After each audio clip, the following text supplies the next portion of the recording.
Hello everyone, nubkeks here. Welcome back to Nub Raids. We are on the test server. We have, I don't know how many, about 6 maybe? Oh, maybe one's a mythical actually. Maybe it's 5. A few new champions to test out.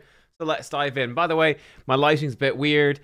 We switched like internet provider and I've got these freaking Elgato key lights, which is one of the worst purchases I've ever made because they tie into your Wi-Fi. They're such a pain in the ass, but literally one of them, they just won't connect to the new Wi-Fi. I'm gonna have to reset the router, reset blah blah blah blah. Absolute absolute nightmare. But yeah, now one of them won't turn on because I don't know, a light with just an on and off button is crazy. So yeah, hello. All right. Well, to cheer me up, I guess, is Sabrael the Distant. She's far away. You cannot touch her. All right, let's see what her alternate form looks like. Will she get more clothes or less clothes? Ooh. Okay, that's actually super freaking badass. Wow, look at that sparkle on her hair. That's actually insane. That's really cool. Yeah, and then the tattoos. Yeah, that looks absolutely insane. Attack-based champion, the alternate. That's a cool animation to swap back as well. I mean, they're knocking it out of the park on these. That's super cool. Yeah, all right. She looks cool in both forms. Support in the base. Very fast. 113. Very fast. Tanky. What's this? 33% speed in arena. Okay. Power creep called. Power creep says they're on the line. They never hung up the phone. They're still here, baby. 33% ally speed. That's huge. I don't think any other mythical has this. Other mythicals at speed auras are generally the 25% in all battles, which is obviously extremely good as well and amazing everywhere in the game. This is incredible. It's like Carnage, actually. Sorry, Carnage has the same aura. So here we are. Okay, on a support, though, is pretty big. Hypnotic Blade Work. Attacks one enemy, places a sleep debuff on the target for 1 turn. Instantly activate this skill against the enemy with the highest turn meter whenever an enemy's turn meter is increased by a skill, once per turn. Okay, so she's going to just... It's like Sifi, but worse. I mean, it can be resisted, though she ignores 20% resist, but she is just going to be spamming out these sleeps on the highest turn meter enemy. Now, they might have block debuffs. You know, they could get woken up, potentially. But yeah, like turn meter gets increased by skills relatively often. I guess you can have turn meter increased by passives and gear sets, relics, that sort of thing, and it won't trigger off that. Well, we'll see it in action. It's a good A1. Perfection in Motion. 4 goes to a 3-turn cooldown. Attacks all enemies twice. Each hit steals all buffs from all enemies. Then applies a buff spread effect, taking all buffs from this champion and placing them on all allies. Wow, that's really good as well. So each hit stealing all buffs, that actually makes it a lot stronger because of the lightning cage. The lightning cage blessing, which can protect buffs. But she could basically trigger lightning cage, and then it's gone, and then steal all the buffs on the second hit. So that's very, very powerful. That's really strong. And yeah, with Mercurial, if you hit through their total guard on the first hit, you could then steal all the buffs on the second hit. That's nice as well. And then obviously the buff spread, spreading all those buffs to all allies is really good. Okay, Sneer of Disdain. 5 goes to a 4-turn cooldown. Attacks all enemies 2 times. Each hit increases the cooldown of one of each enemy's skills to the maximum. Also decrease the turn meter of all enemies by 30%. Then gives her an extra turn. So it's like a 3-turn cooldown lockout. Each hit increases the cooldown of 1 skill to the max. This champ is insanely good. Interesting that you know, they have themes. I feel like the themes are often not strong enough for the affinities, but Spear's affinity is very clearly the lockout one. You have Fabian, Crixia. You have exceptions, right, with Yumiko and Warlord. Yeah, now Sabrael is joining that band as well. It's very powerful. So yeah, you get 2 chances to lock enemies out. You push their turn meter back. Then you do the extra turn and you steal all their buffs and spread all... Yeah, that's kind of cool. Or potentially just lock them out, and if there's no buffs to steal, you could swap forms, right? She can... Yeah, she's got a metamorph. Cool, but it's also 4 hits. Double hit, lockout, turn meter pushback, extra turn, double hit, buff steal, buff spread. You've just completely removed, for a very fast champion here, you've completely removed total guard. You've stolen any buffs that they happen to have. And you've also locked them out, which goes through total guard. So is that it? Whoa, spicy. She looks insane so far. This champion receives no damage when attacked by enemies, including bosses and their minions, out of their active turns. That's very strong as well. So this means, which I would be assuming would be a more commonplace counter to Mercurial as the game matures a little bit, or the Mercurial meta matures a bit. The game's pretty mature. But I'd say like counterattack and ally attack, those sorts of things would be really good against Mercurial. She doesn't take any damage from ally attacks, pretty much, or counterattacks, or anything like that. All allies except this champion deal 3% more damage for each enemy skill that had its cooldown increased by this champion. Stacks up to 25%. Wow. So she gives your full team 25% damage boost when this is maxed out. I mean, let's say there's 4 enemies. You put 2 of their skills on cooldown. Most champions only have 2 active skills. There's a few with more. Arbiter, one of the rare examples. So you put 2 skills, you add 3 turns onto the cooldown, I guess. So 2 by 3, 6. 6 by 4, 24. Oh, sorry. It's not counting the turns or anything. It's just 2 skills per enemies, 4 enemies. So 8 times this up to 20. Yeah, okay. So weirdly, it stacks up to 24. And then you do it another time, you get an extra 1%. A bit odd, but yeah. Maybe my maths is wrong. It's very possible. But that's a significant damage boost. That's really powerful. Okay, this champion looks incredibly good. I mean, let's be real. She is a 33% arena aura lockout champion. This champ's insane. Who also has multi-hits to remove Mercurial. She's insane. Yeah. All right. What's her alternate form? Her base form already makes her a top tier pull just by itself. Let's say this. So she's an attack nuker. Looks super cool. Wrath of Superiority. Attacks one enemy 3 times. Ignores block damage and unkillable. Instantly activates this skill against an enemy when they receive block damage or unkillable, or have their death prevented by themselves or allies once per turn. Oh, a triple hit as well. She's nuts. That already makes her incredibly good. This A1 is ridiculously good. Very few champions that counter unkillable. I do expect more. Yet another champion to counter block damage. I do think there's been far more anti-block damage than anti-unkillable, so I think we're going to see more anti-unkillable. She's anti-both. This crazy good. Okay. Pinions of Wrath are A2. 4 to a 3-turn cooldown. Attacks all enemies 2 times. Before attacking, swaps HP with a target enemy. For this skill, increases this champion's attack and decreases all enemies' defense by a percentage equal to the percentage of HP swapped. I guess you could swap if it's net. Does it work if swap if it's negative? Let me see. Embrus swaps. Swap HP. No. So I guess she won't swap if she's got lower health. But, sorry, if she's got higher health, like if you have 90%, the enemy is 80, you do the swap. I guess it won't actually swap. Well, I mean, let's say an enemy has 10% health and she's at full health. It's not going to put her to 10% and put the enemy to 100. I guess not. I guess it only will work if she's lower health. But yeah, so it's a double hitter AoE. If you steal a lot of health, effectively steal health from an enemy, she's going to hit extremely hard. Like, extremely hard. But that's a bit conditional, but I think in a very strong way.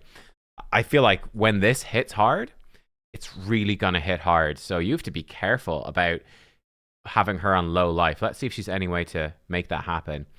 You will weep 4 to a 3-turn cooldown. Attacks all enemies twice. Ignores 25% defense. This is already a really good move. So you can already, without reading anything else, you can do double hit AoE, locking them out, extra turn, metamorph, double hit AoE, and then you might kill them on that 4th hit, even if they have fully stacked Mercurial. And even if they survive, they'll be damaged, their skills be on cooldown, and if they start doing any cheat death or block damage or unkillable stuff, she's just going to start A1ing them. And yeah, Right, what else does this do? Before attacking, decreases the value of any stone skin, shield, and magma shield buffs by 75%. Can't be resisted if the target has any skills on cooldown. Puts a protected shield on this champ for 2 turns. The value is equal to this champion's attack. Or sorry, it's proportional. I don't know to what degree it's proportional. Presumably it's a decent shield. Unless she's got another passive, she'll still be fairly squishy, but it'll be enough to help her stay alive a bit. But holy shit. I should have, I was hyped about this skill before reading this stuff. We've never seen anything like this. Nerf stone skins by 75%. Same thing with shield and magma shield. I also expect magma shield to become more common. But yeah, she's anti-mercurial. She's anti-stone skin as well. She's anti-everything. Anti-everything. How do you deal with it? Reaction accessories, I guess. Even so, it's tough. Will she be able to break stone skin and then break stone skin with the first hit and then kill them with the second hit? Against squishy champions, I'd say almost definitely. Against tanky champions, I don't know. We'll have to test it out. She might need whatever the anti-stone skin blessing or stuff like that. We will see. And then the passive, Behold My Majesty. This champion's attacks are always critical against enemies that have any skills on cooldown. This champion's skills do 3% more damage for each turn of cooldown remaining on all enemy skills. So we have yet another counter to Bayek. yeah, another one. Wow. I mean, I guess that's the way, right? Release really OP Void Legendary Champion with a really OP passive, but he's time limited. That's a problem for game balance. Well, fuck it. We'll just throw in as many champions to counter him as possible. So you're really excited if you get this OP champion when it's a limited time. But then after the limited time is up, it doesn't matter half as much anymore because he's already countered by so many things. And he's still insane. It's very difficult to get his counters like Hecaton or her. They're obviously some of the hardest champs in the game to get. So yeah, he's still insane. But still, this champion is nutty. So what you can do, you can build her. You don't need crit rate, right? Slap her in your fastest crit damage gloves. Fast crit damage gloves. Speed boots. Give her as much speed everywhere as you can. Crit damage neck. Crit damage gloves. Speed everywhere. Maybe accuracy chest. Maybe attack percent chest. I don't know. We'll test it out. And she will be an extremely fast lockout, buff stealing, buff spreader champion, control. Like a really fast control champ. And then in her alternate form, again, you don't need to build crit rate, so she'll be incredibly fast and doing insane damage. Like, you don't even need to lock enemies out. Once they start taking any turns, they're obviously going to use skills. They're just going to start critting them. Like, yeah, all right. This mythical is insane. I feel like this is like, I know she's more PvP focused, and I'm thinking about it, to be fair, more PvP. Would you use her for PvE? I mean, she'd be obviously extremely helpful for faction wars, any wave-based stuff, but not bosses in the base form. The alternate form is really, it's really more wave-based. Should be good against waves. Doesn't look like a boss champion at all, but I mean, I think just for PvP, she's one of the best PvP champs in the game. I think she's going to jump straight up to S+ tier, whatever the top tier is in my tier list. I can't remember. S++ times squared. Who knows? Whatever it's called. Kosk of Two Skins. All right, let's probably step back to reality after a ludicrous mythical. We've had some really strong mythicals recently. I think that she's probably... my initial thought is she's like the strongest mythical we've seen in a long time. She's crazy. Kosk of Two Skins. Let's take a gander at him. So he is an attack-based champion. Okay. Increase ally accuracy in all battles by 70. All right, grand. Envenom Sickles. Attacks one enemy 2 times. Each hit has a 15. That books up to a 40% chance to increase the duration of all enemy debuffs by 1 turn. If the second hit does not increase the duration of all enemy debuffs, instantly activate all poisons on the target instead. How bizarre is that? So the first hit, you either increase or you don't. The second hit, you either increase them or you instantly activate all poisons. Like, that's a little bit crazy. I'm gonna be honest, that's a bit mad. How do you build a team around that? Okay. They will regret, ... They're liking the ellipses. I don't know. Has the Plarium Has the writing team gone a bit mad? What's going on?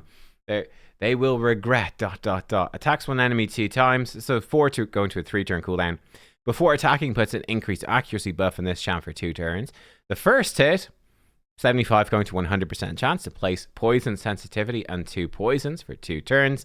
Second hit does a debuff spread, takes all poisons and poison sensitivities from the target, puts them on all other enemies. Very nice. So yeah, 2 poisons, so increase accuracy, 2 poisons, poison sensitivity, and then spread them to everybody. Very, very strong. Then Toxic Vitriol is a 3/4 to a 3-turn cooldown, attacks all enemies, puts decreased attack on all enemies, increases this champ's turn meter by 20% for each decreased attack debuff placed, and then instantly activate all poisons on all enemies. This guy, it's actually a great champ, this guy. Imbibed Immunity. This champion is immune to poison, stun, and decreased speed. Yeah, fair enough. Increases damage dealt by 5% up to 50%. And ignore defense by 3% up to 30% for each active debuff on the enemy team. Wow. Whenever this champion is attacked by an enemy... whenever this champion is attacked by an enemy under a debuff placed by this champion, counterattacks with the default skill. Very interesting. You know what? This guy, he could actually be... It's really difficult to make it work, but he'd be a pretty good poison nuker for Arena, right? Put out a bunch of poisons, he gets hit, he comes in, he just activates the poisons, then he's got an AoE activation. Like, he's not bad. Be very strong for waves. That's what it strikes me as. This guy is like a wave-killing monster. So I think, Lizard Men can be quite difficult for people who have good damage dealers. For faction wars, this guy should be a beast, right? He's going to come in, AoE poison the waves, and he's going to AoE decrease attack, give himself loads of turn meter, blow up the poisons. He's going to be counterattacking and extending and blowing up poisons constantly. He gets a massive damage. Like, this is insane. He should be doing really good damage, right? That's a ludicrous damage boost. So yeah, I think he looks really good. I don't think he's going to be that useful for bosses. I think he really wants, like, multiple enemies, right? He wants to be AoE spreading debuffs and AoE placing decreased attack and getting all these stats. I don't see him probably being very good against, like, the Tainted Demon Lord. He wouldn't be terrible, but he wouldn't be great either, is my initial impression of him.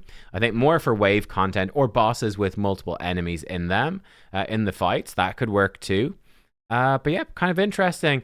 He would be good for Hydra, but poison doesn't work against most of the Hydra heads, so probably not really.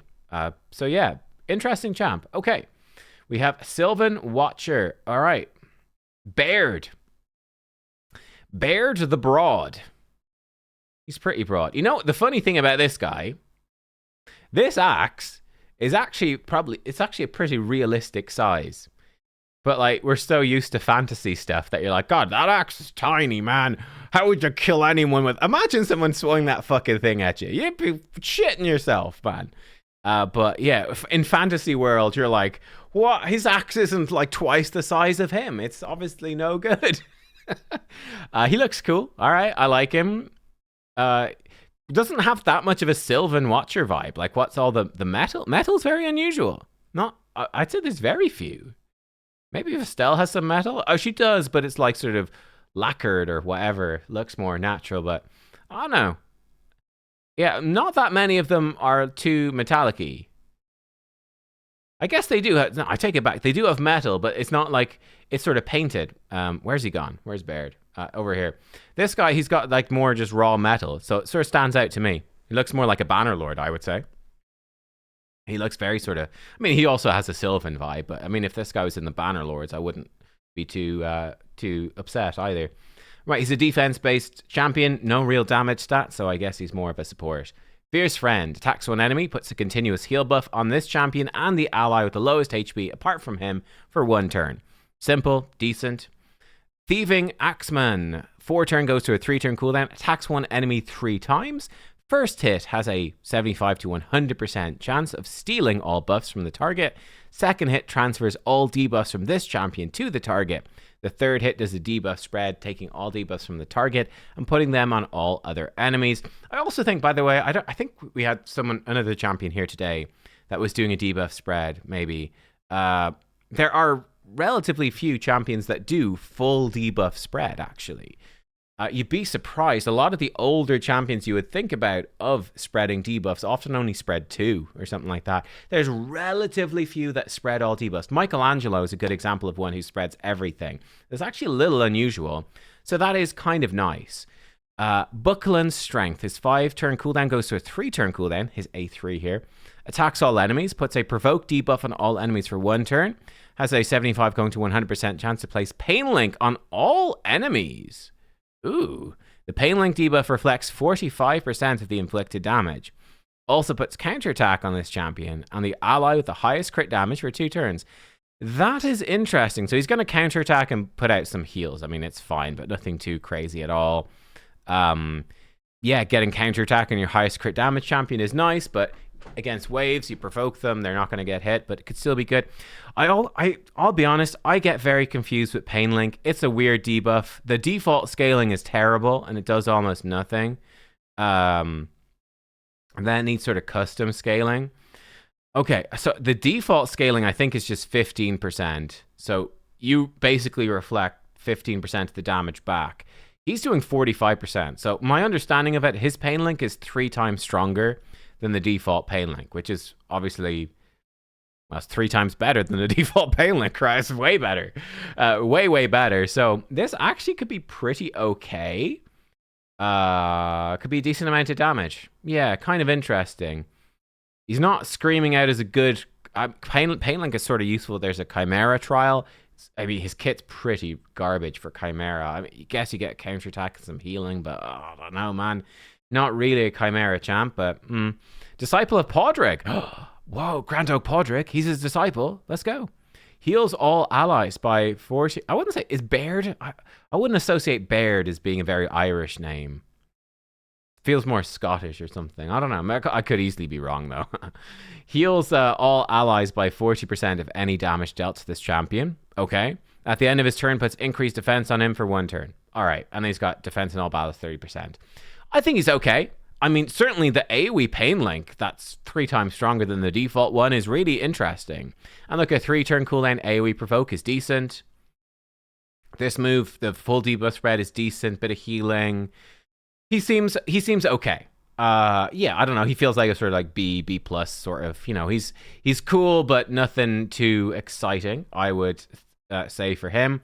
Then we have, oh shit, I thought we were at the end of the video. We've got 3 Argonauts. Right, let's start at the epic. Let's work up to the excitement. Oh, she looks super cool though. Yo, check out this chick. That is fucking creepy. Ugh, she's really creepy. And her staff has that's a really cool visual effect. Yeah, she looks amazing. Stonebound Thisbe. I don't know how to say Greek stuff properly, so sorry if I say it all wrong. Eyes of Granite. Sorry about my Greek again, guys. Eyes of Granite. Eyes of Granite attacks 1 enemy, has a 25 goes to a 50% chance of decreased attack. Steals 10% turn meter. Fine, not, you know, it's fine. Fangs of Quartz, 5 go to the 3-turn cooldown. Attacks all enemies, 75 going to 100% chance of placing Hex and block buffs on all enemies. That's actually really good. So great Hydra champion, actually. If you manualed it, especially for Hydra, she's already pretty good. AoE Hex, AoE block buffs, 100% chance, nice cooldown. Decreased attack on the Head of Wrath as well, it's not bad. Heart of Flint, 5 to a 3-turn cooldown. Decrease the duration of ally debuffs by 1 turn.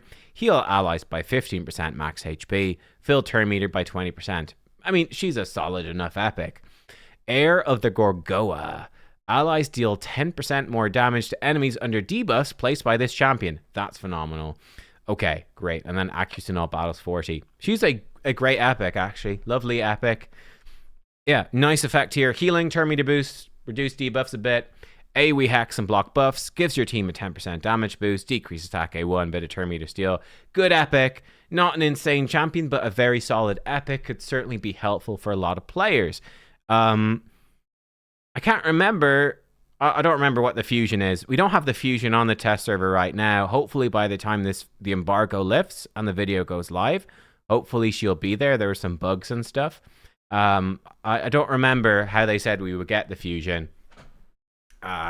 So yeah, I don't know. Is she an epic as part of the fusion? I don't actually remember. Sorry. Maybe. She's good. If she is the epic and you can't do the fusion, she'd definitely be worth getting. Phemo the Shepherd. This guy looks cool. He's like a Cyclops, which is super, super cool. I love that. This guy looks sick. I actually really like his design. It's simple but cool. He could be a boss in Hades or something. There is a shepherd giant boss in Hades. I guess that's what he's based off of. That sort of, must be some sort of Greek myth from what, the Odyssey or something. I don't know. Hammer of Stone, the Iliad. One of those. One of them ones. One of those things. Who knows? It's no Desperate Housewives, let me tell you. Attacks one enemy as an 80. 100% chance when booked of decreasing the target's turn meter by 15%. All right.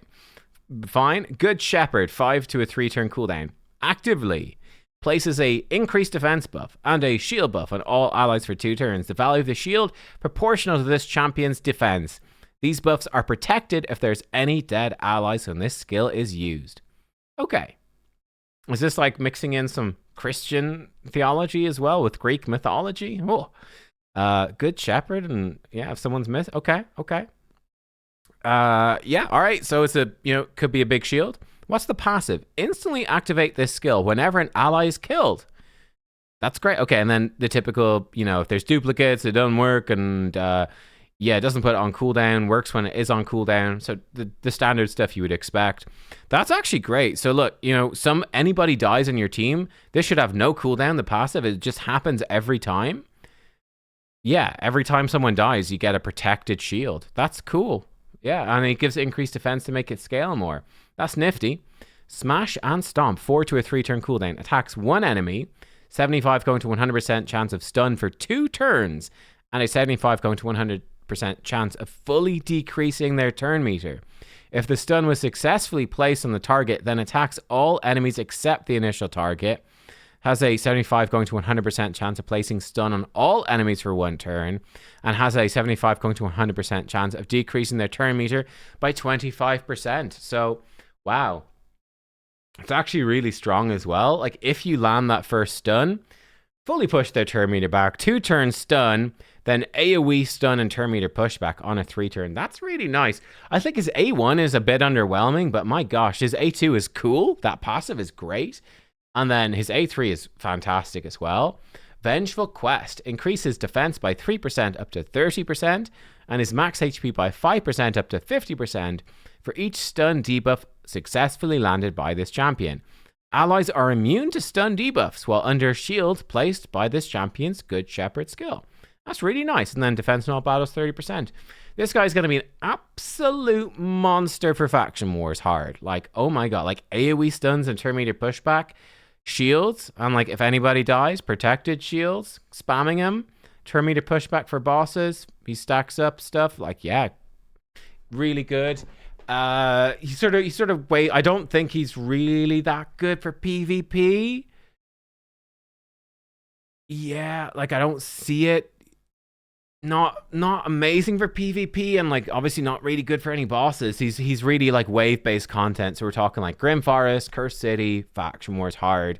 He should be very good for that stuff. So that means like he's not the highest priority. I feel like the highest priority legendaries or just champions in general are PvP, and then important bosses. He's neither of those things, but I think he's still actually quite a good legendary. Knosson the Bronze Bull. Oh, this guy looks sick. Oh, he looks super cool. This guy looks like an absolute beast. I get like Bronze Bull. Yeah, that ties into like all that sort of mythology and lore, and that's cool. I love that. He's got bulls everywhere. Look at this guy. Hey, cool. Looks sick. Is he the same axe as Pelops? Where's Pelops? Similar axe. Is this gonna be like the Argonauts thing? Giant axes? Giant axe bros? They could be axe bros together. Big old axes. Yeah. Let's see. Strength of Lacon. Attacks one enemy. Destroys 10% of their max HP. Destroys 20% if they're under provoke. Up to 50% stacking. Increases turn meter by 20%. Increase it by 40% if the target's under provoke. Ooh. He is a HP based champion. He is a damage dealer, I would say, with 63% crit damage.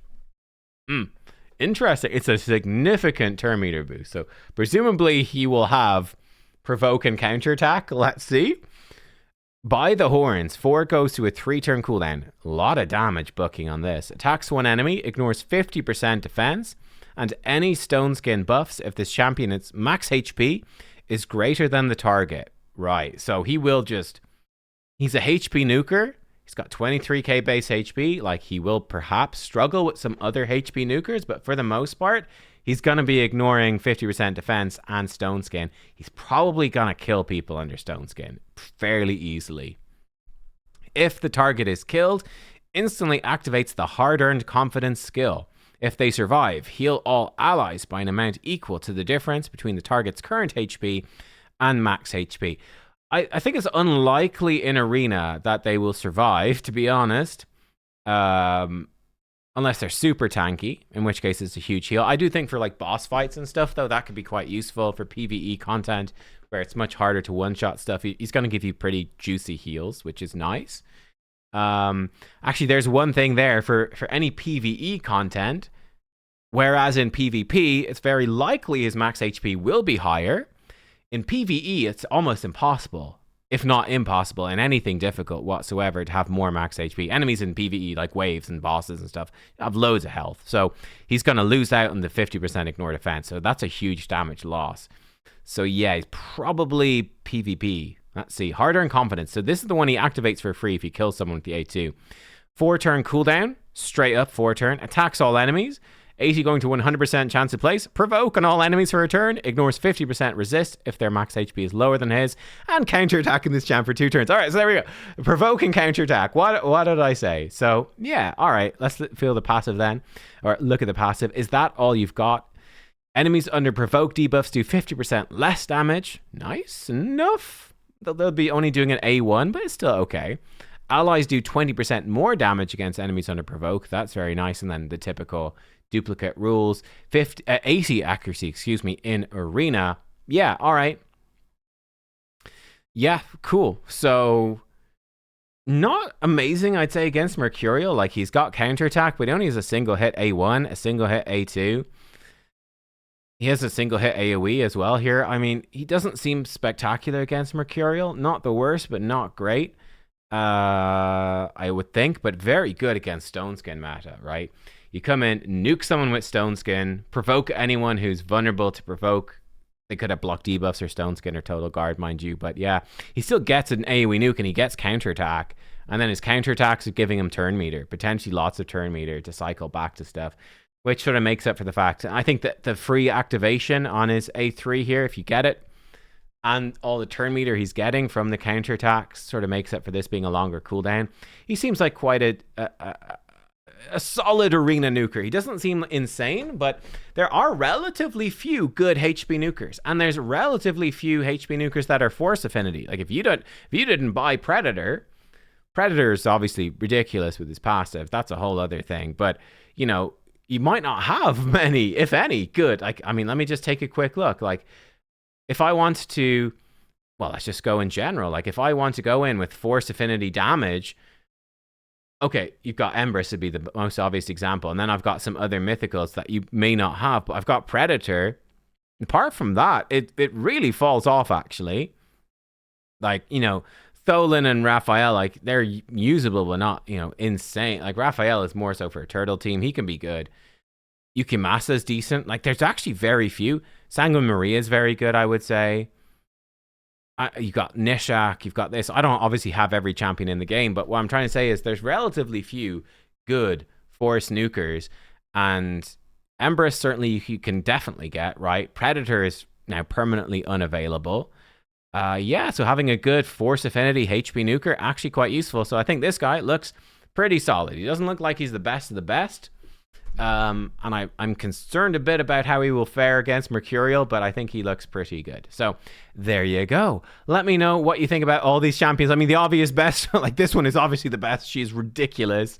But yeah, I think we got some nice additions to the Argonites. They all look very useful, again, for Faction Wars in particular. I think this Baern dude is probably the loser. Baerd. He's a bit mediocre, not bad, but not insane. And I can't remember who the other one was. Some lizard, right? He's actually pretty interesting. Kosk is kind of cool. Yeah, he's kind of cool. And there's not, again, a ton. If you don't have Predator, uh, I mean, you will eventually get an Axia, I suppose. Fairly soon, I suppose, actually. But yeah, you might be lacking good lizard damage, so he could be quite nice for that. So yeah, a good set of legendaries. Let me know what you think. Obviously, we should have the Dark Elf chick in here as well. Whatever, the web designer, can't remember her name, but yeah, the game designers need to work on her to make her work, I suppose. I don't know. That's it. All I've got. Let me know what you think. Thank you, and I will see you next time. Well, I'll see you soon, hopefully. Hopefully, I'll see you even today for a showcase of Mavara. We'll see. I'll catch you whenever I catch you. I don't know. How the fuck do I end the video? Get out of here. Oh, my God.